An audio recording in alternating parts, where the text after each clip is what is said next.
Жатақханаға жетіп, бөлмеге кіргеннен кейін үстел басына отыра қалдым да, шамды көлеңкелеп алып, қадалып, қыз дәптерін оқуға кірістім.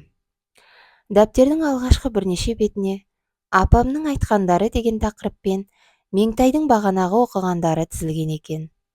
Оның одан кейінгі беттеріне қыз өзінің оқыған, білген, көрген жайларын жазыпты. Соларға байланысты өз ойларын маржандай тізілтіп, қысқа-қысқа етіп қағазға түсіріпті.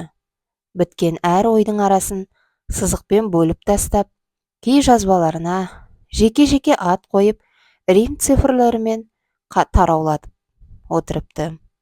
Дәптердің кей тұстары күнделік іспеттендіріліп, онда қыздың жан сырлары баяндалыпты.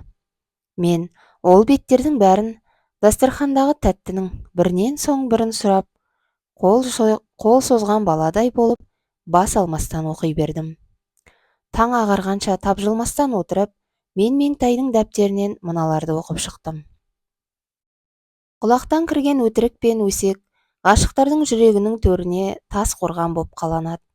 Түрмедей қапас, сұрықсыз ол қорғанның кірпіштерін балталап бұзып, сүйменмен соғып қирата алмайсың. Оған өзгеше құрал керек. Ақтыққа көз тігіп, адалдыққа көңіл сенгенде ғана ол күл болып көкке ұшады. Зұлымдық махаббатты ториды. Қашанда махаббаттың қалай мерейін төмендетсем екен деп аласұрады. Тек күшті махаббат қана зұлымдықтың торына түспейді. Шығысын ақылы. Бірінші, басқа кіммен дос болсаң, онымен дос бол. Бірақ мынадай үш адаммен дос болма депті бір данышпан өзінен ақыл сұрай келген адамға. Ақмақпен дос болма, ол саған жақсылық жасаймын деп жүріп ақ жамандық жасайды. Зеріккіш жанға жолама, қанша сенгеніңмен ол сені тастап кетеді. Өтірікшіден аулақ бол, ол сені өсекке таңғанын өзі де сезбей қалады. Бір адам қаздың алдына келіп, менің 3 түрлі құмарлығым бар. Олар шарап, әйел, өтірік, айтушылық.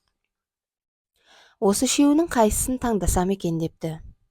Қазы ойланып отырып, өтірікті тастағаның жөн болар депті. Кеңес алған адам қайтып кетеді. Бір күні оның бөтен әйелге көңіл ауады. Сонда оның басына мынадай ой келеді.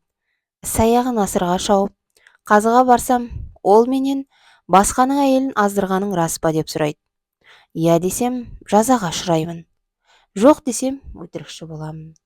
Қой, одан да әйел құмарлықты да тастайын деген қорытындыға келеді. Сөйтіп ол өзінің шарап құмарлығын да тастаған екен дейді. Бұл байғұс неге шөлге құмар деп балық түйеқұсқа таңданады екен. Бұл неге соншама суға ғашық деп түйеқұс балыққа таңданатын болса керек. Үнжу теңіздің терең түбінен алынады. Теңіздің суына тоңып, суына тұншықпағанның үнжу мен меруертке қолы жетпейді. Махаббат та сол сияқты. Жылтыраған кішкентай ұшқыннан лапылдаған өрт тұтанады. Махаббат та сол сияқты. Жаманға бастамақ мұраттан, жақсыға бастар ұят артық. Шөлдемей тұрғанда 2 рет ішкен судан, шөл қысқанда 1 рет қанғанның өзі абзал. Жалықпайтын жан жартасты мүжіген сумен тең. Кінә тағу кекілжіңнің басы. Зеріккіш жанның махаббаты қайтарылмас қарызбен тең.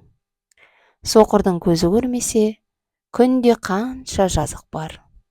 Тату болып ажырау жаныңа түскен дақпен тең. Араз болып жақындау, ол да өзінше бір мерей. Тұрақтылық, махаббат мұраты. Сүйіскен жандар бір-бірінен алыста жүрсе, түс көрісіп, шүркеленеседі. Өңде тән табысса, түсте жан жанасады. Түс туралы.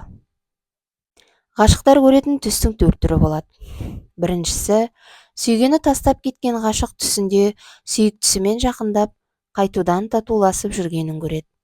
Ояна кетсе, онысы түс болып, өкінішке батады.